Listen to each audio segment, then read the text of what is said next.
Boa tarde, pessoal, tudo bem? Boa tarde. Legal estar aqui sempre, falar de espiritismo.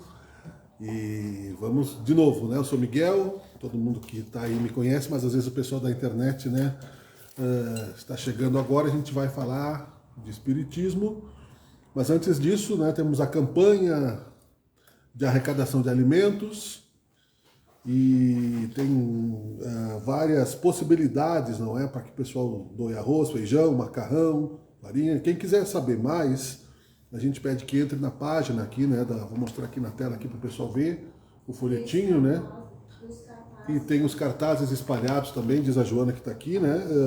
É uma necessidade importante de, como diz aqui, né? Participe desta corrente do bem. Os itens que estão aqui para serem doados são itens imperecíveis, para que o pessoal possa auxiliar sem julgar quem precisa, né? Muita gente precisa, e ainda mais no frio, ainda é pior, né? O verão tem as suas necessidades, mas no frio é pior, né? Então, quem quiser fazer a sua doação aí, eu também tenho o site harmoniailuz.com.br e lá tem bastante informações. Vamos fechar os olhos, pedindo ao nosso Deus Criador que nos dê inspiração para esse momento de espiritualidade, pedindo a presença do nosso irmão mais velho, Jesus Cristo, e agradecendo aqueles irmãos espirituais que aqui já estão desde sempre, mantendo a parte espiritual desta casa, desde a sua fundação, desde seu projeto, e também o anjo da guarda de cada um de nós, que ele se faz presente neste momento ao nos auxiliar, e auxiliar a nossa teia de relacionamentos e de orações que nesse momento nós podemos encaminhar através dos sentimentos e do pensamento e através da fé. Senhor Deus, que seja feita a tua vontade, muito obrigado e que assim seja. Eu escolho sempre alguma coisa que possa nos aproximar da doutrina espírita codificada por Allan Kardec, da prática do nosso dia a dia, que é o que me faz ser espírita até hoje. Desde que conheci o espiritismo nesta encarnação e até hoje já faz um tempinho, né? E um tempinho já difícil de calcular, por isso que eu tenho aqui um reflexo na questão matemática. Mas claro que fazem aí mais de 40 anos que eu conheci o espiritismo e que ainda estou conhecendo aquilo que está na proposta de transformação da doutrina cristã espírita, ao qual nós estamos todos engajados, também pela caridade material, que acabamos de falar sobre a doação de alimentos, mas muito mais do que isso, como movimento social, ao qual o líder principal é Jesus Cristo, que vive, que trabalha e que é. Não aquele que ficou lá atrás, no passado, com todas as questões, não é, envolvendo os milagres, as manifestações de fé, as próprias contradições dos primeiros cristãos que não sabiam exatamente, né, o que fazer com aquele novo conhecimento, com aquela nova luz, que na verdade não era tão nova assim. Jesus veio para reacender em si próprio e transmitir a luz da imortalidade da alma. E como isso, né, na nossa contradição, nos nossos erros e acertos, torna-se uma bênção no processo evolutivo da imortalidade da alma, já que o nosso objetivo é a felicidade. A felicidade, eu vinha pensando, para citar, e não esquecer de citar pelo menos essa parte, né, ela pode ser aparentemente um momento irresponsável de prazer, de roubo, de corrupção. Mas essa é a felicidade do tolo. O espírita já aprendeu a consequência da lei de causa e efeito. E por isso há um freio moral na nossa consciência, nem sempre aceito pelas nossas contradições emocionais, porque nós queremos, nós nos comparamos. Nós vivemos hoje, né, a era que só se colocam felicidades nas redes sociais, por exemplo, aonde é natural que o ser se compare com outros, e não nos comparamos, portanto, mais somente com os familiares, mas com todos os que estão ao nosso redor no planeta, e percebemos, aparentemente, que iludidos, né? Só nós temos problemas. E aquilo desperta uma necessidade de aprofundamento da humildade. É evidente que todos têm problemas no planeta. É um mundo de provas e expiações. Então, até um exercício, não é, de ver a felicidade do outro, que bom que seja pelo menos um projeto de felicidade, mesmo que para ele próprio seja uma ilusão, e que saibamos que Deus dá a cada um segundo as suas obras, neste conceito de felicidade, porém, dentro de um equilíbrio que as reencarnações nos ensinaram a ter, num amadurecimento ainda em processo de transformação ética para o bem absoluto. O que isso quer dizer? Que nós ainda botamos na balança aquilo que acontece conosco, nos considerando muitas vezes vitimados por alguma dor que não consideramos o endereço certo quando nos atinge. Mas será mesmo, né, que eu mereço? Essa é a pergunta natural do ser. Será que eu não estou passando por algo que está errado na minha ficha kármica? Será que a culpa não é do mundo? Não é dos governantes? Não é dos ladrões? Não é das pessoas egoístas? Mas eu sou tão cristão. Eu rezo, eu peço, eu acredito e as coisas custam a acontecer. As coisas demoram a amadurecer e talvez nesta encarnação seja assim até o fim. Porque o fim não é a morte do corpo, é o fim da encarnação, da reencarnação.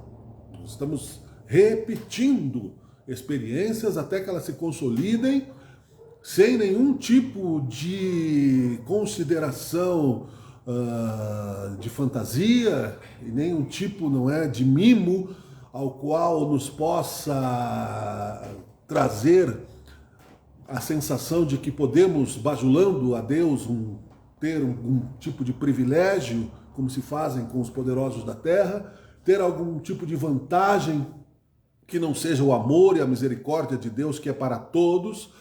E, portanto, se ainda, né, nossa felicidade não se consolidou e ainda nós temos que passar por dificuldades, passemos com a visão de progresso. Com a visão de que o propósito da vida é o progresso do espírito. Jesus dizia, né, que os homens da terra se elevam aos tronos, então se colocam, né, acima das pessoas, nos tronos, considerando ilusoriamente, não é, a passagem de tempo de uma maneira totalmente irresponsável, porque o tempo não para ninguém e passa para cada um de acordo com as suas escolhas, dando resultados exatamente na mesma vibração ao qual nós semeamos estas escolhas. É simples na teoria. Se fosse simples na prática, todos nós teríamos já nos elevado em linha reta à direção de Deus, porque fomos criados com isso na nossa consciência. É a centelha divina. Nós temos isso gravados dentro de nós próprios, na nossa parte incorruptível do nosso ser superior, que nos eleva até Deus a cada momento e que nos faz o contato com Deus à medida que nos mantém vivos. E por isso não é milagre a vida, é obra de Deus, que será aos poucos entendida por nós, à medida que vamos aumentando o poder da aceitação de que Deus é a inteligência suprema e age com detalhes precisos na sua obra de arte, que é cada um de nós como parte desta natureza. Nós somos integrantes desta natureza, nós somos a natureza de Deus. Dentro sempre, né, deste processo filosófico, nós estamos navegando nos caminhos da encarnação justamente para entendermos as diferenças da dualidade, da sombra e da luz, do dia e da noite, do erro e do acerto, do bem e do mal. E persistir nisso significa que sim, a justiça divina é perfeita no sentido de regeneração, de reconstrução, que nem uma ovelha se perderá, mesmo que esta ovelha seja um pouco desgarrada, às vezes, pelas suas diferenças de sentimentos positivos em amar a Deus sobre todas as coisas e ao próximo como a si mesmo. Na velocidade dos nossos sentimentos e corações, que é relativa à nossa pulsação vital, ao nosso nível de pensamento espiritual individual, precisamos acreditar, sim, naturalmente, nesta existência de um sistema maior do que nós ainda conseguimos proporcionar ao nosso mundo de provas e expiações, como uma organização material, que não erra, que é perfeito, que é o universo e fora do universo, porque Deus está além do tempo e do espaço.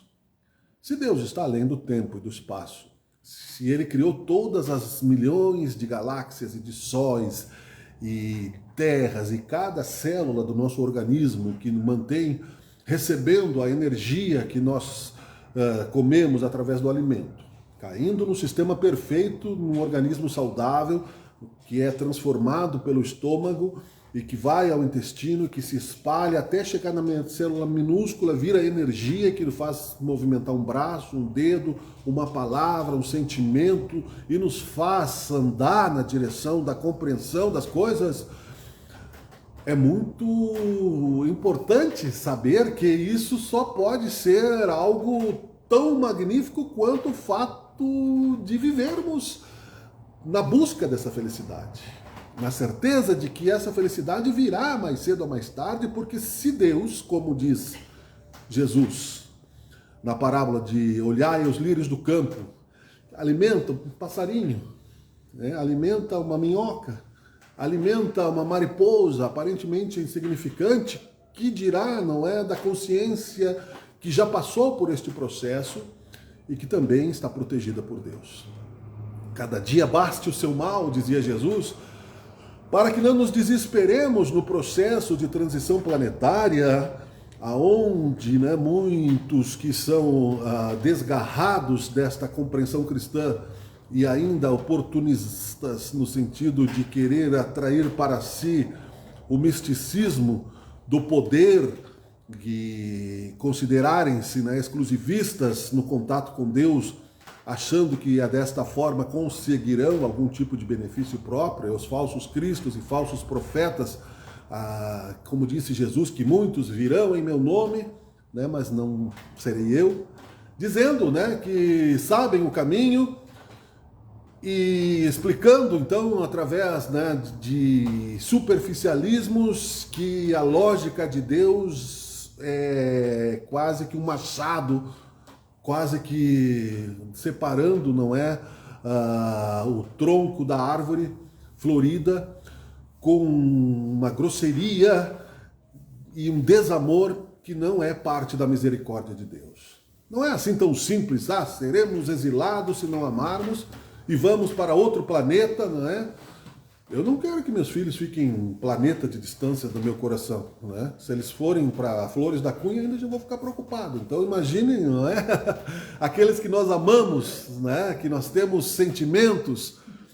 Então essa teoria é muito bonita e é real, sim. Nós somos frutos do universo, mas o processo não acabou.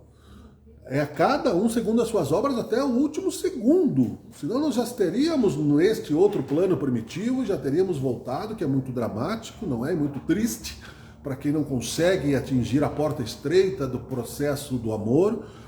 E para isso, Jesus Cristo está com uma legião de colaboradores espirituais, irmãos nossos mais amadurecidos já, que também passaram pelo mesmo processo simples.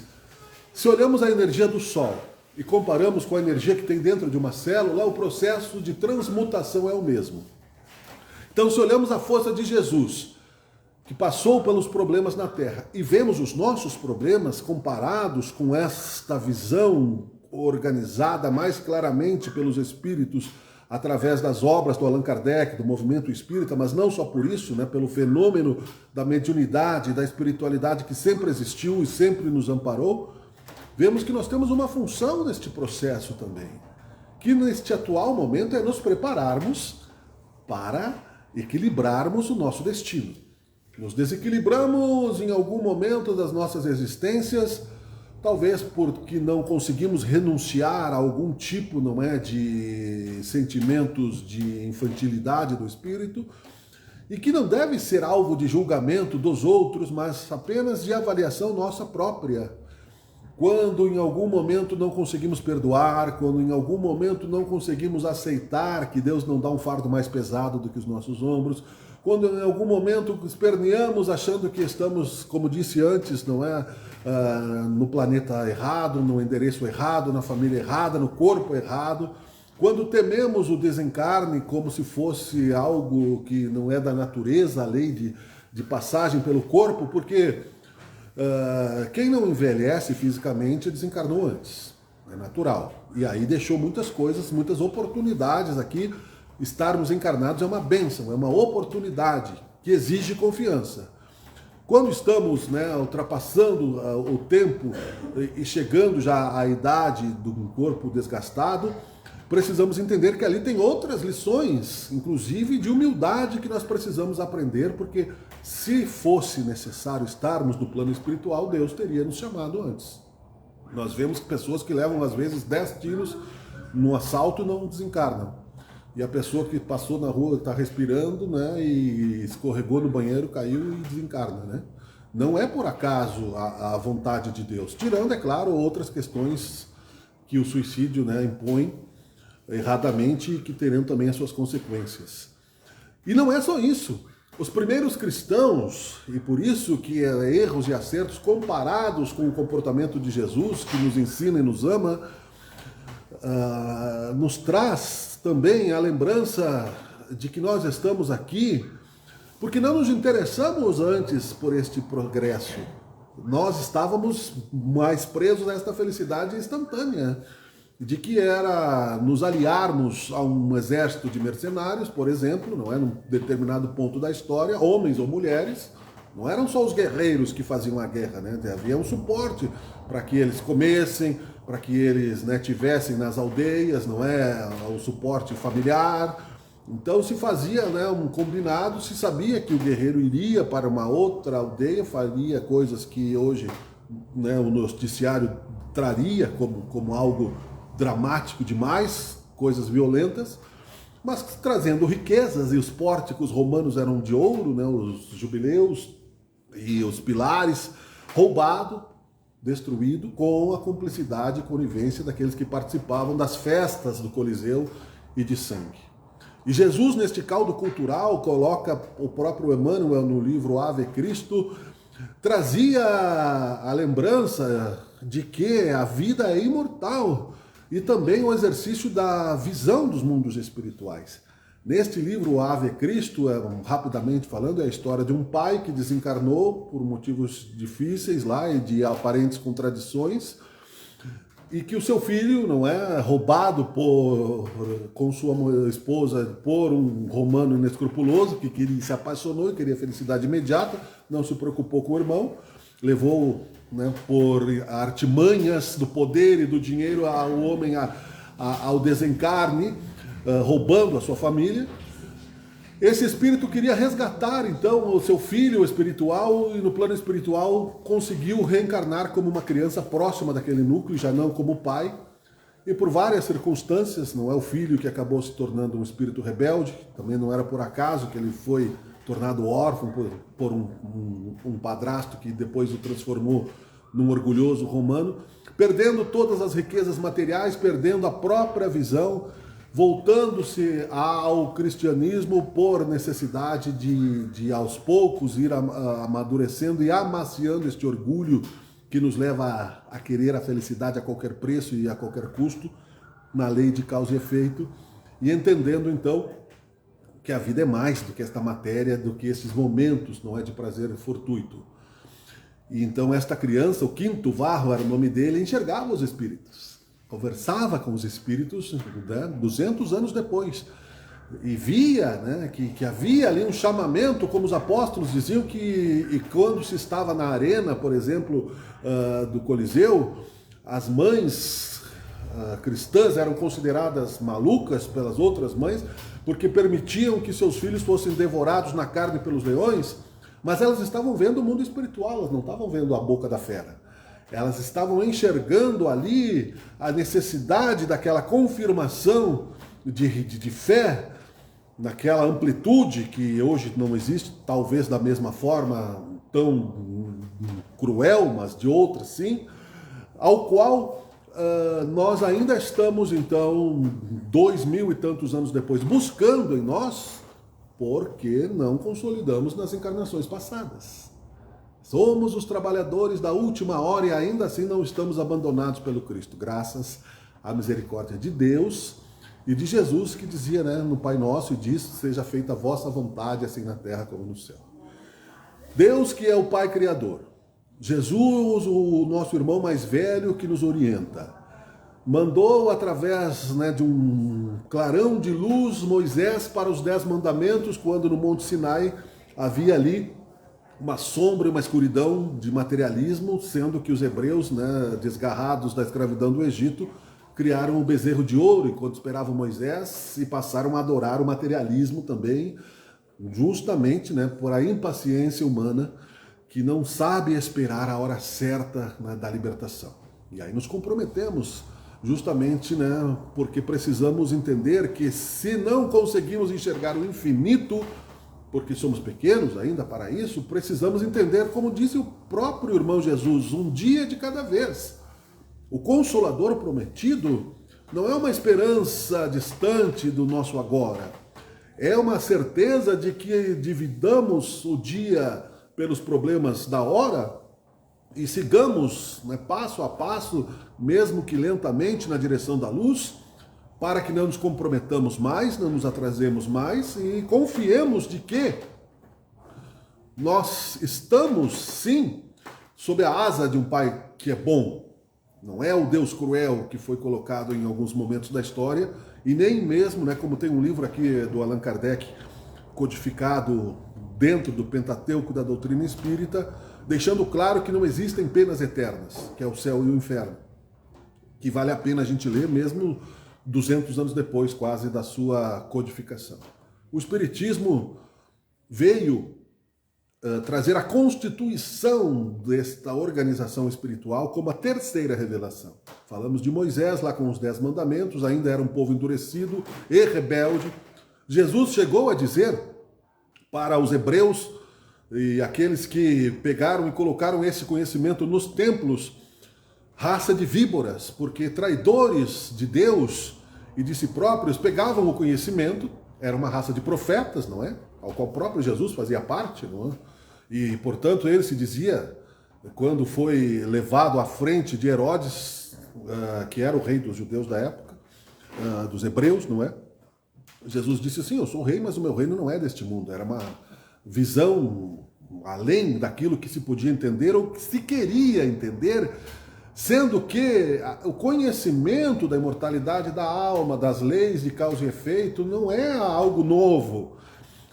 E Jesus, né, criticava os vendilhões do templo e toda aquela negociação justamente porque ali estava a verdade que nos resgataria da dor, da perda para sempre, da sombra para o túmulo, dessa separação temporária que nos daria motivação para evoluirmos de uma maneira mais saudável.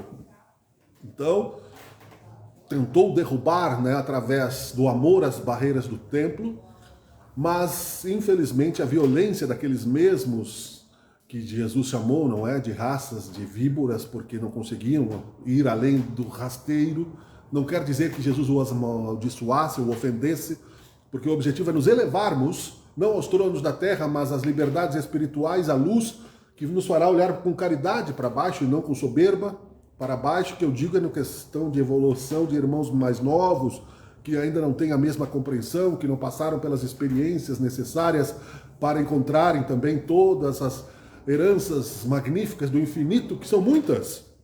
Deus, né, não criaria para o infinito para ficarmos sentados, aposentados da vida, sendo que Jesus mesmo disse, meu Pai trabalha e eu trabalho, porque os trabalhos de Deus, as obras do Criador, elas são altamente prazerosas e que nós fazemos parte. É muito bom viver, é muito bom criar. Seria um tédio vivermos infinitamente, tanto quanto o inferno, aliás, né? De penas eternas, vivermos num céu de contemplação. Como tinha na novela Viagem, lá que só tinha coelhinho, lá eu quando era criança achava um tédio aquilo. Eu não quero viver no meio dos coelhinhos. Né? E aí, assim por diante, a vida é variada, é múltipla, né? Você só apareceu o jardim lá e o obsidiado, né? Então, quer dizer, claro que tem, né? Pelo menos vai nos dando um pouco de conhecimento, mas é muito mais do que isso. E sempre houve essa organização. Sendo que se o universo é tão infinito quanto o futuro e o passado, planetas mais evoluídos do que a Terra já existiam no tempo de Jesus, e antes, e muito antes, e ainda existem, e existem planetas menos evoluídos. O que importa para nós é o nosso universo interior em relação com as pessoas. Cada um tem um universo próprio e cada um tem a mesma,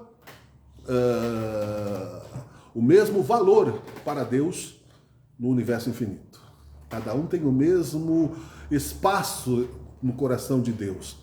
Então, Jesus, para concluir, quebrando os muros do templo, dizendo que passariam os tempos e os templos e os castelos seriam destruídos, mas as suas palavras não passariam, deixou, né, que aquele fruto do mal plantado porque o conhecimento das leis morais da reencarnação foram colocados em bibliotecas secretas por profetas pervertidos pelo poder do materialismo, que as sombras da escuridão, das árvores distorcidas do Cristo se trouxessem até o presente. Mas ele também, sabendo disso, sendo profeta, disse que a árvore boa dá bons frutos, a árvore má será cortada e lançada ao fogo.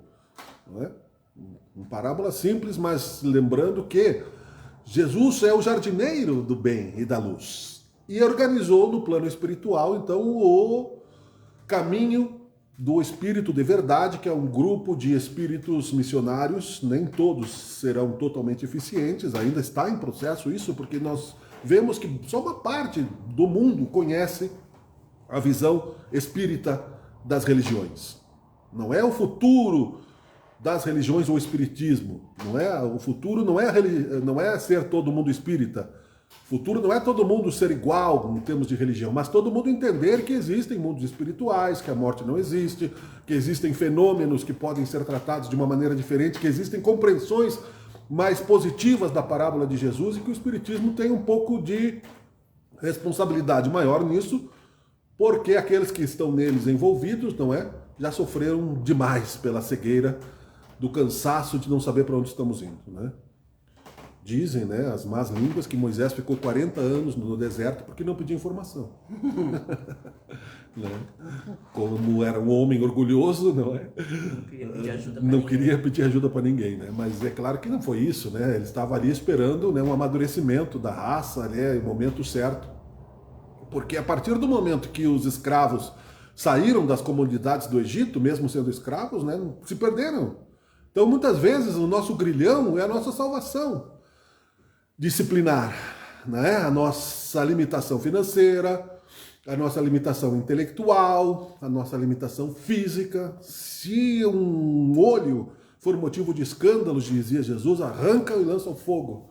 Né? É claro que é parábola, né? Não vamos enfiar um garfo no olho, mas quer dizer que nós devemos mudar, tentar mudar, nos esforçar para mudar o pensamento, o máximo que consigamos, para não ficar carregando de energia negativa o corpo espiritual, que vira um câncer depois, lá na frente, e aí a gente vai ter que reencarnar, se o suicida se dá um tiro, volta com problemas mentais, e aí atrasa a nossa felicidade. Não é que a vida acaba, mas é que o tempo para, né? Uma noite escura que todo mundo já passou, de solidão, não é? E de tristeza, o tempo para. Quando estamos felizes, a velocidade do tempo parece que passou numa fração de segundo. Logo ali acaba. Agora, quando estamos com medo, quando achamos, não é, que vamos sofreram uma grande perda, como estamos com uma grande expectativa, né? Uma hora parece um século. Então é assim nos planos inferiores também. Mas o tempo não acaba. E a vida também não acaba. Seja aqui neste plano, seja em todos os planos infinitos, inferiores ou superiores criados por Deus, o objetivo é sermos felizes. Então, entre erros e acertos, continuemos, né? Que nosso julgamento seja na nossa intimidade com Deus, dos nossos comportamentos, não tenhamos a ilusão de que vamos evoluir sem um processo, né, de passarmos por escolhas difíceis, mas esta terceira revelação deste momento, que é o Espiritismo, serve como uma bênção de um jardim florido que vai irradiar também sementes para outros jardins de um mundo em breve que terá também a misericórdia da reconstrução e será então um mundo em regeneração.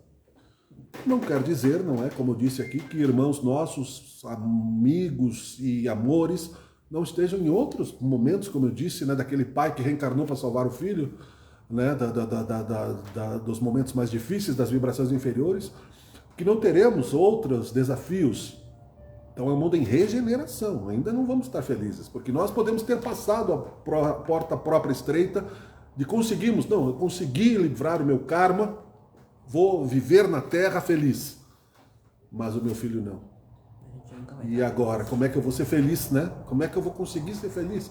E aí nós vamos conseguindo ampliar o nosso pensamento, e Jesus fez isso, e a família universal são os irmãos e amores de Jesus. Então ele é feliz na certeza da imortalidade da alma, mas não descansa. Recebeu São Pedro desencarnado, né? Pedro achou que ia ter lá uma festa, Jesus chamou, então vamos ao trabalho. Nós não somos assim, nosso tempo é desperdiçado levianamente, né? Mas tudo bem, pelo menos não estamos, né, fazendo pior. Então vamos confiar que o melhor que seja uma virtude mínima, consolidada, do que ilusões de progresso que não se sustentam. Que a felicidade será feita de renúncia, de amor, e lá na frente, os mundos felizes, aonde nós passarmos, teremos essa experiência para compartilharmos com todos, generosamente, para a luz infinita. É bom, né? Concluir assim, é saudável, e se conseguirmos manter essa vibração no nosso dia a dia, né, seria quase que um êxtase, né? Então vamos tentar, pelo menos orando, pedir que ela se grave na nossa memória física um pouco mais de tempo, pelo menos o suficiente para nos dar força, para continuarmos, como dissemos, né, no dia de hoje, que cada dia baste o seu mal, fechando os olhos nesta oração, irradiando para aqueles que nós amamos também, que aqui não estão, mesmo que não acreditem na nossa oração, que nós mesmos tenhamos algumas dúvidas, que essas dúvidas sejam superadas pela certeza da presença de Deus, de Jesus nesse momento, e que a fé transforma os corações e as mentes. Muito obrigado, Senhor, por este momento, pela atenção de todos, que seja feita a Tua vontade e que assim seja. Obrigado.